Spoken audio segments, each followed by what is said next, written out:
بسم اللہ الرحمن الرحیم۔ سوال کیا گیا کہ الکحل کی ملاوٹ والا پرفیوم لگا کر نماز پڑھنا کیسا ہے۔ یہ ذہن میں رکھیں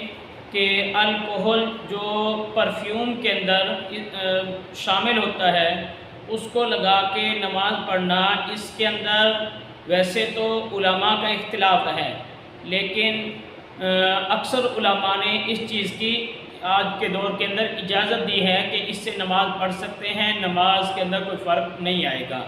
اس کی چند وجوہات انہوں نے بیان کی۔ ایک وجہ تو یہ ہے کہ پرفیوم اس کے اندر جب لگایا جاتا ہے تو وہ بہت کم مقدار میں ہوتا ہے، جو ہم لگاتے ہیں بالکل باریک باریک ذرات ہوتے ہیں، اگر اسے نجس جانے بھی تو 1 درہم کی مقدار جو ہے ہم اس پر حکم لگائیں گے۔ دوسرا یہ کہ اس کے اندر الکحل کی ملاوٹ ہے، مکمل الکحل نہیں ہے، اور تیسرا اس کے اندر یہ ہے کہ یہ باقی چیزوں کے ساتھ مل کر اصلی حیت سے بھی تبدیل ہو چکا ہوتا ہے، اور آج کل اس کا عمومی بلوہ بھی ہے، کثیر تعداد کے اندر لوگ اس کو استعمال کر رہے ہیں، تو اس لیے اس کے لگانے کی اجازت دی ہے، لگانا جائز ہے، اور اس کے ساتھ نماز پڑھنا بھی جائز ہے،